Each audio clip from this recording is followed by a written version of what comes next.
अज्ञानतिमिरन्धस्य ज्ञानाञ्जनशलाकाय चक्षुरुन्मीलितं येन तस्मै श्रीगुरवे नमः। वन्देऽहं श्रीगुरुश्रीयुतपदकमलं श्रीगुरून् वैष्णवांश्च श्रीरूपां साग्रजातं सागरं रघुनाथं नितं त्वं स्वजीवं साद्वैतं परिजनसहितं श्रीकृष्णचैतन्य श्री राधाकृष्णपादान् ललिता सर्वशिखान्वितांश्च। हे कृष्ण करुणा सिन्धु दीनबन्धु जगत्पते गोपेश गोपिका कांत राधा कांत नमस्तुते तप्त कंचन गौरांगी राधे वृंदावनेश्वरी वृषभानुसुते देवी प्रणमामि हरिप्रिय। जय श्री कृष्ण चैतन्य प्रभु नित्यानंद श्री अद्वैत गदाधर शिवासादि गौर भक्तवृंद वांछा कल्पतरुभ्यश्च कृपा सिन्धुएव च पतितानां पावनेभ्यो वैष्णवेभ्यो नमो नमः। हरे कृष्ण कृष्ण कृष्ण हरे हरे हरे राम राम राम हरे हरे। ओम नमो भगवते वासुदेवाय नमः। ओम श्री परमात्माय नमः। आज আমরা মোক্ষদা একাদশী উপলক্ষে শ্রী শ্রী গীতা জয়ন্তীর এই আবির্ভাব তিথিতে আজ আমরা এই একাদশীর মাহাত্ম্য কথা রস আস্বাদন করব। যুধিষ্ঠির বললেন, হে বিষ্ণু, আপনাকে আমি বন্দনা করি। আপনি তিলকে সুখদায়ক, বিশ্বেশ্বর, বিশ্বপালন ও পুরুষোত্তম। আমার একটি সংশয় আছে, অঘ্রাণ মাসে শুক্লপক্ষে যে একাদশী তার নাম কি, বিধি বা কি, কোন দেবতা এই একাদশী তিথিতে পূজিত হন, কৃপা করে তা আমাকে বলুন। ভগবান শ্রীকৃষ্ণ বলেন, হে মহারাজ, আপনি উত্তম প্রশ্ন জিজ্ঞাসা করেছেন, যার মাধ্যমে আপনার যশ চতুর্দিকে বিস্তৃতি হবে।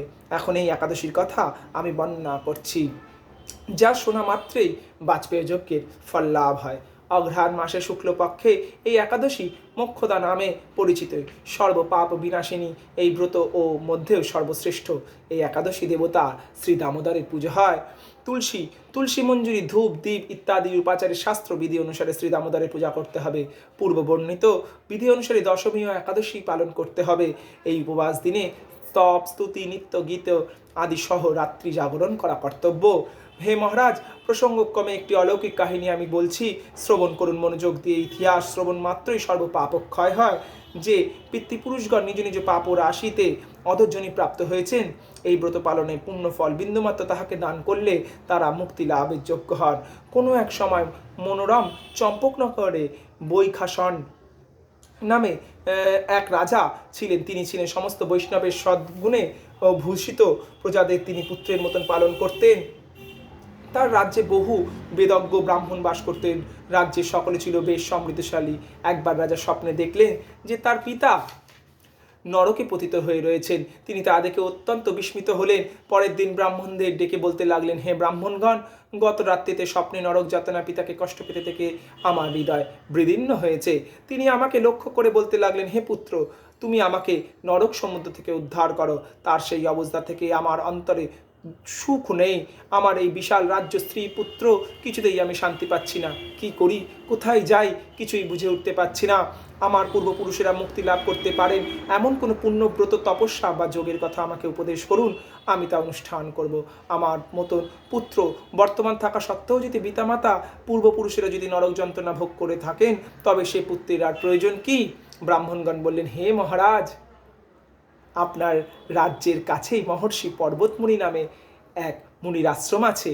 তিনি ত্রিকালজ্ঞ। তার কাছে আপনি যান, আপনি আপনার মুক্তির উপায় ঠিক নিশ্চয়ই জানতে পারবেন। ব্রাহ্মণদের উপদেশ শ্রবণ করে মহাত্মা বৈখানস সেইখানে তাদের সঙ্গে সেই পর্বতমুনির আশ্রমে গমন করলেন। তারা দূর থেকে দাঁড়িয়ে ঋষিবরকে ষষ্ঠাঙ্গে প্রণাম করে তার কাছে গেলেন। মুনিবর রাজার কুশল বার্তা জিজ্ঞাসা করলেন। রাজা বললেন, হে প্রভু, আপনার কৃপায় আমার সবই কুশল। তবে আমি একদিন স্বপ্ন দোষে পিতা নরক যন্ত্রণা ও কাতর আর্তনাদ শুনে অত্যন্ত দুঃখিত চিন্তাগ্রস্ত হয়েছি। এ ঋষিবর, কোন পুণ্যের ফলে তিনি সেই দুর্দশা থেকে মুক্তি পাবেন তার উপায় জানতে আপনার কাছে শরণাগত হয়েছি।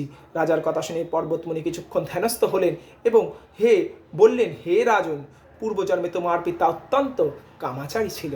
সেই অবস্থায় তার অধোগতি লাভ হয়েছে। এখন এই পাপ থেকে মুক্তি পাওয়ার উপায় আমি বর্ণনা করছি, তাহা মনোযোগ সহকারে শ্রবণ করো। অঘ্রাণ মাসে শুক্লপক্ষে মোক্ষদা একাদশী পালন করে সেই পুণ্যফল পিতাকে প্রদান করো। সেই পুণ্যের প্রভাবে তোমার পিতা মুক্তি লাভ করবে। মুনির কথা শ্রবণ করে রাজা নিজ গৃহে ফিরে এলেন। সেই পবিত্র তিথির আবির্ভাবে তিনি স্ত্রী পুত্র আদি যথাবিধি মোক্ষদা একাদশী ব্রত পালন করলেন। ব্রতের পুণ্যফল পিতার উদ্দেশ্যে পালন করলে পিতা ওই পুণ্য দানের সঙ্গে সঙ্গেই আকাশে থেকে পুষ্পবৃষ্টি করতে লাগলো এবং পিতা বললেন, হে পুত্র, তোমার মঙ্গল হোক। এই বলতে বলতে বৈখানস রাজা পিতার নরক থেকে মুক্তি করে স্বর্গে চলে যেতে দেখলেন। হে মহারাজ যুধিষ্ঠির, যে ব্যক্তি এই মঙ্গলদায়িনী মোক্ষদা একাদশী ব্রত পালন করে তার সমস্ত পাপও বিনষ্ট হয় এবং মৃত্যুর পর মুক্তি লাভ করে। এই ব্রতের পূর্ণ সংখ্যা আমি নিজেও বলতে পারি না ও জানি না। চিন্তামণির মতন এই ব্রতটিও আমার অত্যন্ত প্রিয়। এই ব্রত কথা যিনি পাঠ করেন এবং যিনি শ্রবণ করেন উভয় বাজপেয় যজ্ঞের ফল লাভ হয়। তাই গৌর শ্রীনাথ প্রমানন্দে গৌর হরি হরি বলে আমরা আজ একাদশী মাহাত্ম্য শ্রবণ করলাম। মোক্ষদা একাদশী তিথিতে আগামী দিন সকাল 9:37-এর মধ্যে আমরা পারণ সম্পন্ন করব। শ্রী শ্রী রাধা দামোদর কি জয়, জয় জয় শ্রী রাধে, জয় জয় শ্রী রাধা রমন লাল কি জয়, আজ কি আনন্দ কি জয়, জয় জয় শ্রী রাধে শ্যাম।